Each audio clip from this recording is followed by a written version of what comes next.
Hello, welcome to episode 4 of the MiniEarthshipCalc. Today we're gonna have a look at the new edition in the newest version of MiniEarthshipCalc, version 102. We're gonna have a look at the option for panel calculations. Now this application, or this part of the application, is meant to determine the ideal solar panels to have an optimal energy production for the location you are. So it gives you monthly advised angles, and it gives you one annual angle, so you can make a choice there, and you got the options to fill in some panel details, as I have already done. Let's have a look what happens if I double click Antwerp. Now you see, because I've already filled in these details and I make them a preference, he already determines all things. So let's say I'm gonna make 32 panels of that.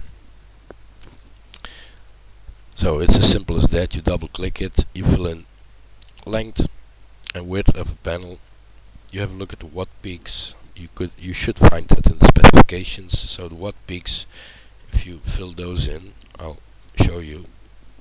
Let's make 140 of this. Then you can see that the solar panel efficiency will change. So this has to do with how efficient your panel is able to deal with the energy. So based on this, if we make it a preference, it tells us, well, for Antwerp you could produce 7,450 kilowatt hours a year, and it would be a little less if you would work with one angle. So this is based on monthly angles varying. We could have a look at if we would change the angle, put it a bit more straight. These angles are opposite to horizontal, so this is horizontal, you take it 51 degrees up, facing directly to the true south, and that would, in the most ideal situations, could give you this production. Now you have to take into account point 1, ideal south, true south. Point 2, no shading of trees or any obstacles during the day on part of the panels, because that would lower the production. So this only tells something about the input. It doesn't tell you anything about how much of this energy will actually get into your batteries, because that is dependent on some more things than just the input, of course. But at least this way you can get an idea of what's possible, and what's really important in a self-sustainable system is what's possible in the worst case scenarios. So let's like in December, like a thing I noticed, if I would go, like, let's say we go up north, we go to Skövde, they produce more energy with the same panels than I do in Belgium. But look at the winters, very low values. So they produce quite a lot in summer. Look at those values, long days. And if we compare this to back to Belgium, you see, we produce more in winter time. Our values are a little lower in summertime, so there's the difference.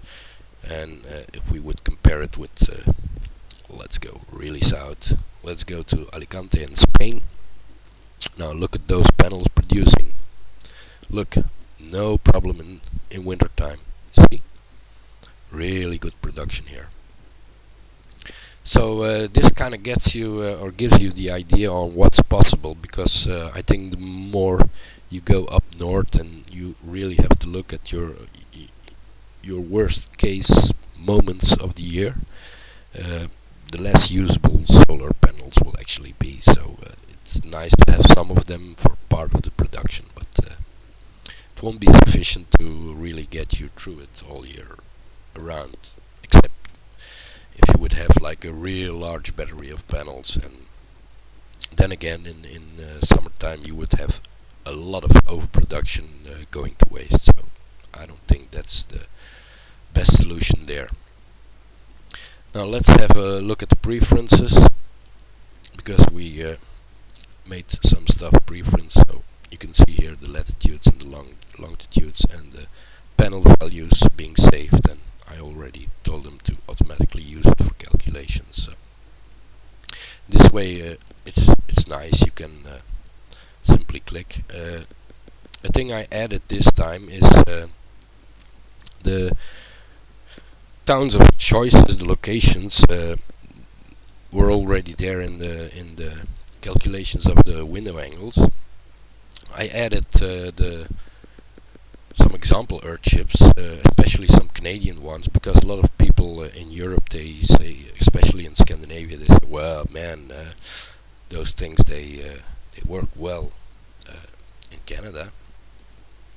But then if you would have a look, I believe it was Getty, no, Lone Butte, Darfield, those are a bit most up north. Now if you look at those values in wintertime, and I mean, we don't even get there in Belgium.